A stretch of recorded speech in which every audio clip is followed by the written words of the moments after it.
Hai halo kaula muda yang ada di seluruh Indonesia. Kenalin, aku Dara, salah seorang mahasiswi Fakultas Hukum di salah satu universitas yang ada di Aceh.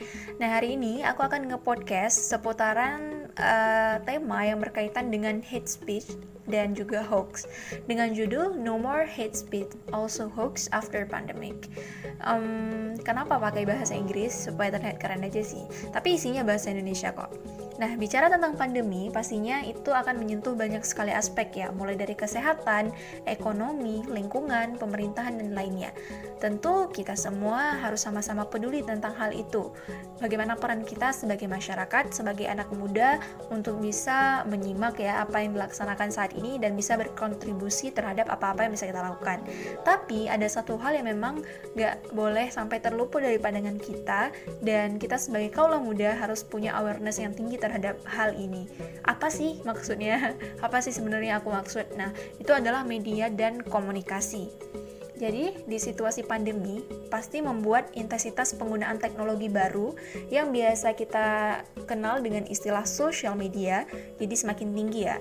Kenapa aku bisa bilang gitu? Karena secara kita itu di rumah aja, aktivitas di luar jadi makin berkurang, tapi tuntutan untuk membangun relasi harus tetap terjalankan dan terjaga. Karenanya, kita akan menggunakan gadget, dan di gadget itu kita bisa mengakses sosial media karena ada internet. Nah, itulah yang akan kemudian menjadi cara praktis dan yang paling memungkinkan untuk selalu digunakan dalam masa-masa yang seperti ini. Terkait dengan ini, juga dibuktikan dari hasil riset platform manajemen media sosial Hootsuite dan agensi marketing sosial We Are Social yang bertajuk Global Digital Reports 2020 yang dirilis pada Januari tahun 2020, yakni hampir 64% penduduk Indonesia atau sebanyak 175,4 juta orang sudah terkoneksi dengan jaringan internet. Dan dari sumber riset yang sama, ditemukan bahwa pengguna sosial media di Indonesia itu sudah mencapai 160 juta pengguna atau sebesar 59% dari jumlah total penduduk. Data lainnya juga menyatakan bahwa rata-rata setiap satu orang di Indonesia itu punya 10 akun sosial media, baik yang aktif digunakan maupun tidak. Wow, banyak ya, dan ternyata memang kita sudah ada di teknologi baru itu. Nah, media sosial ini sebagai sebuah hasil teknologi baru yang mempermudah segala aspek kehidupan manusia, ternyata masih digunakan dengan cara-cara yang kurang bijak gitu. Masih ada oknum-oknum yang menggunakan dengan cara yang tidak bertanggung jawab, yaitu yang paling umum terjadi sebenarnya itu adalah ujaran kebencian atau hate speech dan juga hoax. Sebenarnya kalau kita bicara tentang kedua hal ini udah terjadi bahkan lama ya, dari dulu gitu, semenjak sebelum adanya sosial media ataupun sebelum hebohnya penggunaan sosial media. Ya, tapi itu belum terlalu mencuat karena nggak ada bukti yang akurat misalnya untuk melaporkan, ataupun ya belum terlalu gencar lah disuarakan karena banyak yang nggak tahu gitu kan. Sedangkan di sosial media kan aksesnya juga lumayan cepet gitu kan untuk ketahuannya. Nah, jadi gitulah. Nah, kemudian intensitas terjadinya ujaran kebencian dan penyebaran hoax ini juga semakin meningkat angkanya selama pandemi.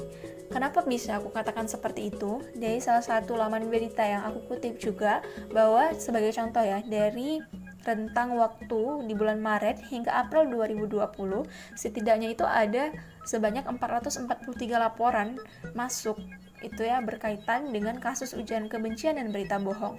Jadi kalau misalkan di tahun 2019 itu ujaran kebencian gencar dilakukan saat pemilu misalnya untuk saling menjatuhkan satu sama lain paslon oleh para pendukungnya, kini pandemi COVID yang dijadikan momen bagi para pelaku.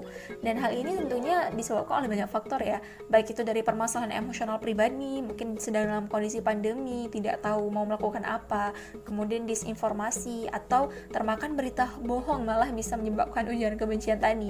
Bahkan juga hanya karena motif iseng belaka yang malah akan berujung petaka, dan hal ini sering dilakukan untuk penyebaran hoax sih sepertinya. Dan juga setelah mendengarkan beberapa hal tadi, pastinya kita bertanya-tanya ya, kenapa sih hal ini bisa kian meningkat gitu. Kita kan butuh kepastian untuk tahu sebenarnya pandangan orang-orang gimana. Nah, jadi aku melakukan riset kecil-kecilan kepada 11 anak muda mulai dari usia 18 sampai dengan 25 tahun terkait dengan dua permasalahan itu. Aku mau tahu sebenarnya gimana sih pendapat mereka tentang ujaran kebencian dan hoax yang selama ini terjadi terutama di sosial media. Jadi, atas 11 responden yang tadi aku katakan itu, ketika aku menanyakan ya melalui Google Form tentang apa itu ujaran kebencian, rata-rata mereka menjawab bahwa ujaran kebencian itu merupakan suatu seruan yang di dalamnya mengandung argumentasi kebencian, yaitu ketidaksukaan seseorang atau mungkin sekelompok orang terhadap orang atau kelompok lainnya yang disampaikan secara lisan maupun tulisan, misalnya melalui konten yang ada di sosial media dan juga komentar di sosial media. Ada juga ya yang bilang kalau ujaran kebencian itu diantaranya biasa dikenal dengan pelecehan verbal, provokasi, dan juga rasisme. Dan sekitar 90,9% mengatakan mereka itu sudah lebih dari 5 kali melihat ujaran kebencian itu terjadi di sosial media. Tapi sayangnya juga masih ada sih sekitar 18,2% dari mereka yang tidak peduli ketika berhadapan dengan ujaran kebencian ini. Tapi ya tenang aja, masih ada yang khawatir dong tentunya, dan itu lebih banyak angkanya. Ada sekitar 54,5% dari mereka yang khawatir, dan sisanya yaitu 27,3% itu merasa cemas dan sudah melakukan aksi sosial untuk menanggapi tentang perilaku ujaran kebencian tadi. Dan yang mengejutkannya lagi sebenarnya itu adalah sekitar 54,5% dari total 11 responden tadi ternyata pernah menjadi korban dari ujaran kebencian. Nah, ini salah satu contoh ya dimana ujaran kebencian terjadi, tapi kan ini juga nggak bisa dilaporkan, cuman pastinya lebih kena kepada psikologi si korban. Terus aku juga juga nanyain gitu kan, gimana sih pendapat mereka tentang hoax. Dan dari 11 responden itu semua menjawab bahwasanya saat ditanyai ya, apakah mereka tahu hoax itu apa, dan mereka jawab 100% itu tahu hoax itu apa. Dan terkait dengan faktor-faktor kenapa sih menurut mereka hoax itu bisa terjadi, ternyata jawabannya itu unik-unik dan ya insightful banget sih. Karena yang pertama ada yang jawab itu karena faktor ekonomi dan jurnalisme yang lemah. Nah, ini menarik, faktor ekonomi. Sekarang banyak sih hoax-hoax yang bertebaran, terutama yang paling sering kita jumpai itu kayak ada pesan berantai gitu melalui WhatsApp group atau melalui pesan yang dikirimkan oleh nomor-nomor dengan cara mereka itu menawarkan modal, melakukan penipuan, ingin melakukan pembajakan terhadap WA dan sebagainya. Dan itu salah satu contoh faktor ekonomi dan menandakan bahwa sebenarnya ekonomi kita lagi bermasalah dong pastinya. Cuman jalannya nih yang salah, dan ternyata ada kesalahan juga dari segi literasi. Dan terkait dengan itu juga ada yang menyampaikan kan tadi jurnalisme yang lemah. Bisa saja contohnya itu pemberitaan yang ada di media. Misalnya kayak berita yang diberitakan dengan judul yang heboh, fantastis, tapi isinya itu menggantung. Akhirnya itu dijadikan celah oleh mereka yang tidak bertanggung jawab atau oknum-oknum tadi untuk kemudian menyebarkan berita yang salah terhadap berita yang tidak jelas tadi. Yang kedua, ini terkait dengan yang ekonomi tadi juga, itu literasi, terutama dalam membaca itu sangat kurang. Nah, kenapa sih yang kemudian kondisi ekonomi tidak baik, tapi mereka melakukan cara yang salah? Ya karena literasinya yang kurang baik juga gitu. Pada akhirnya kemampuan literasi yang kurang menyebabkan orang-orang ya santai aja dalam menyebarkan informasi, dan bisa saja juga itu karena regulasi ya. Tapi yang inti literasi di sini juga itu adalah puncaknya ketika orang-orang malah menyebarkan hoax tadi, karena mereka nggak baca lagi gitu berita-berita yang disebarkan. Nah, ini berkaitan juga dengan faktor yang kemudian disebutkan selanjutnya oleh responden, bahwa kurangnya rasa mencari tahu kebenaran atau tabayun ya dalam Islam. Terus yang serunya ini, ada yang ngomong gini loh dalam pengisian form ini ya, katanya ada alasan kenapa sih orang bisa menyebarkan hoax, karena lagi gabut aja. Katanya ada teman dia itu yang emang udah tahu kalau itu hoax, tapi dia tetap share. Nah, pas ditanya sama si responden ini, katanya katanya nggak apa-apa, lagi gabut aja. Kemudian si responden ini berkata bahwa dalam hatinya itu kayak pengen dia itu marah gitu kan. Terus alasan lainnya tuh ada juga yang bilang bahwa dari grup keluarga, orang tua itu cenderung tidak bisa membedakan yang mana hoax dengan fakta. Jadi makin nyebar lagi deh hoax-hoax itu, karena orang mau cari untung juga ya setelah diklik URL tersebut. Terus ada juga hoax biar viral katanya. Misalnya 5 juta warga Cina mengikuti pemilu. Pada faktanya itu benar, tapi itu terjadi di negara mereka sendiri. Nah, dia juga bilang bahwa si penulis berita itu membuat seakan-akan itu berita hoax atau berita yang bikin benci. Padahal itu tuh berita fakta. Tapi karena di judul beritanya begitu, jadi kita ngiranya itu hoax. Banyak deh alasannya. Karena katanya dia juga pernah ikut seminarnya gitu. Dan dari 72% dari mereka pernah mendapatkan berita hoax juga. Menariknya, ada responden yang menjelaskan ketika ditanya apa sih bahaya hoax itu menurut kalian. Nah, ada yang jawab gini, menarik sih menurut aku. Jadi dia bilang bahwa hoax itu sama halnya dengan pidato kebangsaan. Keduanya itu sama-sama bisa menggerakkan hati masyarakat. Jika kita merujuk pada pidato Bung Tomo pada Perang Surabaya yang mampu membuat rakyat berani mati berperang, bayangkan jika oknum yang pandai memanfaatkan hoax itu untuk melakukan hal yang serupa. Nah, berarti luar biasa ya sebenarnya bahaya dari hoax ini kalau kita lihat dari pernyataan si teman tadi, bahwa ketika si pelaku berhasil untuk menggait sebanyak-banyaknya orang dengan pembahasan yang mungkin entah dari orangnya tidak membaca atau memang cara dia melakukan itu sudah sangat teliti, dan pada akhirnya ini bisa membawa pengaruh yang luar biasa. Orang-orang bisa sepemikiran dengan dia, orang-orang bisa setuju dengan pemberitaan yang salah tadi, dan akhirnya tersebarlah berita yang salah, dan itu bisa berdampak sangat luar biasa bagi perubahan, bahkan bisa mengancam perdamaian juga jika berita hoax itu kemudian isinya adalah hal-hal yang provokatif misalnya. Jadi memang sangat berbahaya gitu ya. Kedua-dua hal tadi itu sangat berbahaya. Jadi gimana caranya supaya kita sebagai anak muda kemudian bisa berperan untuk menghentikan rantai penyebaran hoax dan juga tadi ya perilaku ujaran kebencian. Pastinya dari awal, karena tadi banyak yang menjawab bahwa sebenarnya yang penting itu adalah orang-orang tahu gitu, teredukasi tentang apa itu ujaran kebencian dan juga apa itu hoax. Nah, di sini menarik tentang ujaran kebencian, sebenarnya kita harus membedakan dulu antara ujaran kebencian dan juga kritikan. Karena ada beberapa orang yang mungkin seperti mengatasnamakan ini kritikan, atau memang salah paham karena tidak mengerti cara mengkritik dan antara cara mengkritik dan dia itu sebenarnya melakukan ujaran kebencian. Jadi kalau misalkan kritikan itu kan sifatnya membangun, dia memberikan evaluasi terhadap kinerja bisa jadi ataupun terhadap sikap seseorang, tapi kemudian dia memberikan argumentasi yang membangun gitu untuk adanya perubahan. Sedangkan ujaran kebencian itu memang tidak ada sifat membangunnya, itu cuma menjatuhkan atau menjelekkan dan mengajak publik untuk sepemikiran dengan argumentasi kebencian oleh si pelaku itu terhadap orang yang dibencinya atau kelompok yang dibencinya. Sebagai contoh sederhana, ini contoh aja. Misal ada seorang kepala desa yang lupa memakai masker saat dia pergi ke pasar, dan saat dia kembali ke rumah sebenarnya langsung cuci tangan dan membersihkan seluruh pakaian saat itu. Namun karena mungkin ada satu orang tetangganya dan yang ternyata dia tidak suka dengan si kepala desa, akhirnya ia menghujat dan mengata-ngatai bahwa kepala desa tadi tidak menjalankan protokol kesehatan, dan ia mencaci maki dengan bahasa yang tidak mengenakan. Bisa juga saat dia mencaci maki itu dia menyatakan secara langsung misalnya kepada warga desa, dan bahkan misalnya nge-tweet gitu di Twitter misalnya. Sedangkan ada satu orang lain yang melihat hal yang sama, ia justru menegur secara langsung dan mengatakan bahwa sudah semestinya Anda sebagai seorang kepala desa yang menjadi contoh harusnya lebih teliti lagi dan sigap dalam mematuhi protokol kesehatan.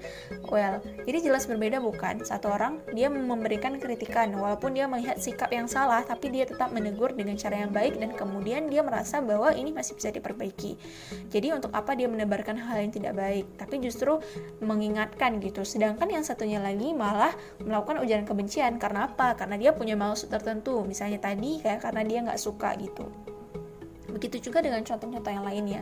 Mungkin yang pernah heboh itu seperti sesi di Mata Najwa yang kursi panas misalnya untuk Menkes yang sebelumnya. Nah itu sebenarnya bukan ujaran kebencian ya sih. Itu adalah salah satu cara mengkritik sebenarnya. Cara mengkritik yang benar-benar argumentatif ya dilakukan karena sudah berkali-kali mencoba untuk memanggil juga tidak datang gitu. Jadi itu bukan ujaran kebencian sih. Itu lebih kepada bagaimana cara untuk melakukan kritikan, dan itu menurut aku masih sebatas hal-hal yang wajar dilakukan. Kalau enggak ya masyarakat juga jadinya kurang peduli. Tapi beda dengan menggiring hal-hal yang salah gitu, ataupun hal-hal yang memang memendam kebencian gitu. Pasti kalian udah tahu lah contoh-contoh itu ya. Kalau misalkan ini ke berita udah tahu sih. Jadi coba deh dicari-cari tahu gimana contoh-contoh ujaran kebencian yang pernah terjadi, itu banyak banget di berita-berita. Nah, kedua tentang hoax juga gitu sebenarnya. Kita untuk tahu bahwa berita itu hoax atau enggak ya kita harus cari tahu, dan itu benar-benar minat itu harus ada dalam diri kita masing-masing. Setiap kita harusnya punya literasi yang kuat, harus punya keinginan untuk bisa membaca secara tuntas setiap apa yang kita dapatkan informasi, dan juga ketika kita menyebarkannya. Jadi ada sebuah pengalaman yang besar ya bagi aku dulu waktu aku masih SMA gitu. Kemudian ada berita berantai gitu kan masuk ke WA.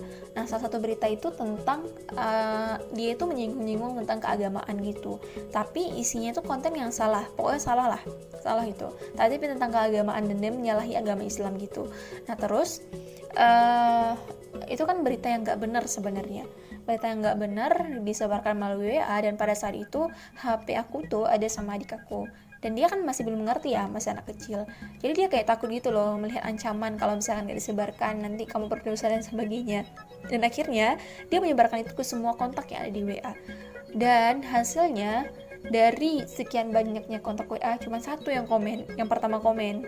Terus dia bilang ini salah loh, ini nggak benar, kenapa disebarin. Dan saat itu ketika aku udah pegang balik HP aku langsung shock gitu. Wah ini pas aku baca keseluruhan memang salah gitu.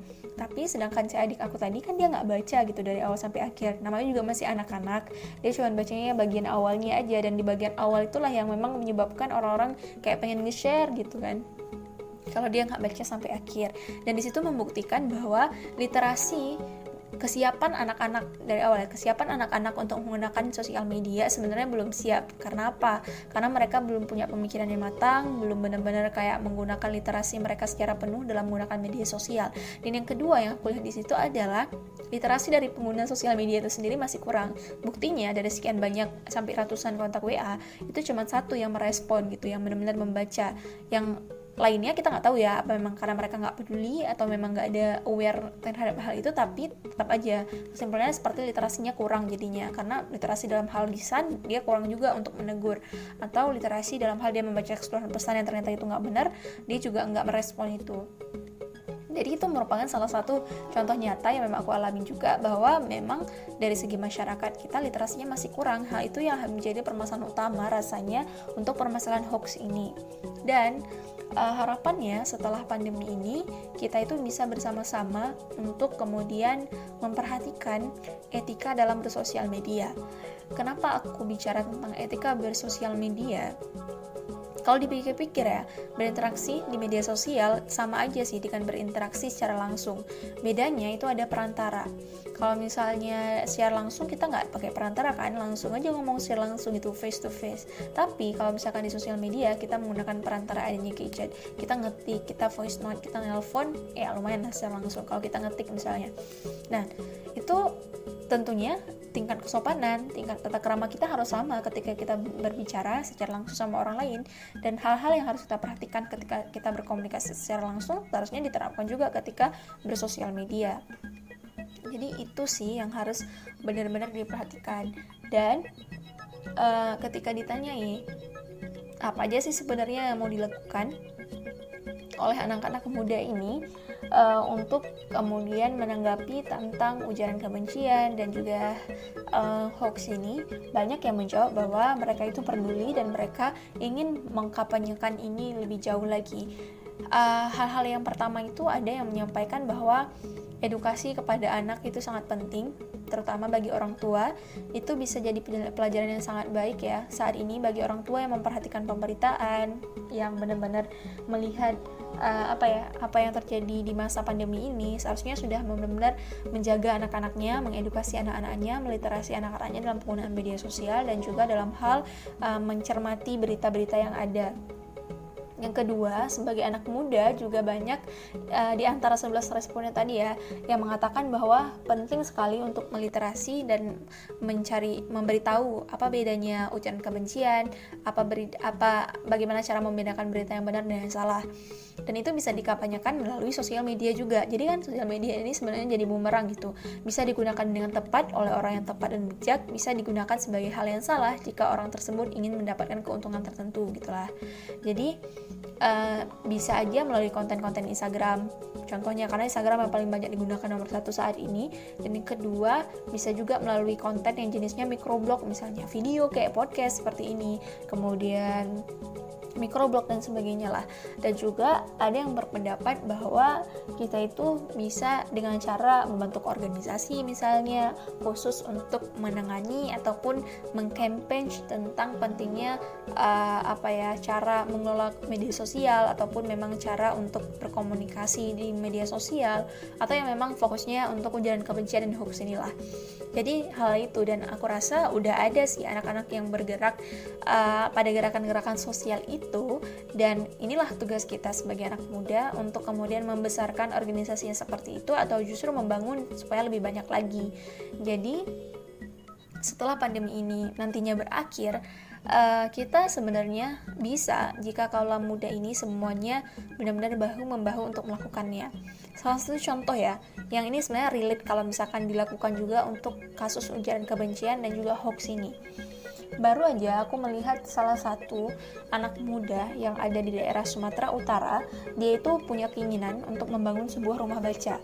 Nah, ketika dia punya keinginan untuk membangun rumah baca ini dengan teman-temannya yang ada di sana, mereka membentuk komunitas. Setelah itu, mereka sudah mendesain bagaimana kemudian bentuk dari rumah bacanya, dan mereka menyebarkan pesan melalui sosial media juga, yang pesannya itu berisi apakah ada yang bersedia untuk ikut membantu 10.000 aja untuk donasi supaya bisa membangun rumah baca. Dan itu disebarkan bagi semua teman-temannya, dan terus terjadi dengan cara marketing mereka itu kayak nanti kalau ada yang balas mau itu di screenshot kemudian di up lagi di status WA untuk mempengaruhi orang-orang agar melakukan hal yang sama. Dan itu terbukti sangat masif terjadi gerakannya, bahkan sampai ke Aceh juga iya, mungkin juga ke daerah-daerah lain dia berhasil gitu untuk menyebarkan pesan itu. Nah, sebenarnya berarti cara inti ketika kita menemukan sebuah masalah, kita mempelajari masalah itu terjadi di mana, terjadi kenapa, maka cara untuk menyelesaikannya adalah kita bermain di tempat yang sama sebenarnya, dengan cara yang berbeda. Jadi kalau kita ingin menolak adanya ujaran kebencian dan hoax di sosial media, maka kita yang menolak harus ada di sosial media juga dan melakukan aksi-aksi langsung di sosial media. Seperti tadi, ketika ada konten tentang hoax, tentang ujaran kebencian, maka kita harus melawan dengan konten-konten yang positif tentang bagaimana cara bersikap, cara menanggapi. Contohnya ada Shirley Anavita misalnya sebagai influencer yang menyuarakan kritikan-kritikan juga bagi pemerintah dalam kondisi pandemi, tapi dia melakukannya kritikan, bukan ujaran kebencian. Jadi beretika dalam menggunakan sosial media, berusaha berperang ya dengan ujaran kebencian dan hoax di media sosial, maka kita harus siap ada di sosial media juga. Jangan sampai karena mendengar kata-kata ini kemudian takut dengan sosial media, nggak mau nanti tercampuri dengan ujaran kebencian dan hoax, kemudian meninggalkan sosial media. Itu jadi hal yang salah sih. Jadi sebagai anak muda, aku yakin kita bisa berpengaruh, dan mulai saat ini lakukanlah hal positif seperti itu. Walaupun kecil hal yang kita lakukan, tapi ini akan berpengaruh besar. Dan juga yang paling penting adalah jangan kebanyakan ngomong, tapi kita nggak melakukan. Jadi kitanya juga harus benar-benar mengawasi penggunaan sosial media dari kita. Kita tahu etikanya, dan kita juga harus benar-benar menerapkan literasi yang bagus ketika kita menyaring pesan, membaca pesan, meneruskan pesan, dan sebagainya. Aku rasa itu aja daripada aku. Semoga benar-benar bisa terwujud, tidak ada lagi ujaran kebencian ataupun hoax ke depan ya setelah pandemi ini berlangsung, karena kita udah gak shock lagi dengan teknologi. Kita sekarang udah berdampingan dengan teknologi hampir 1 tahun lebih.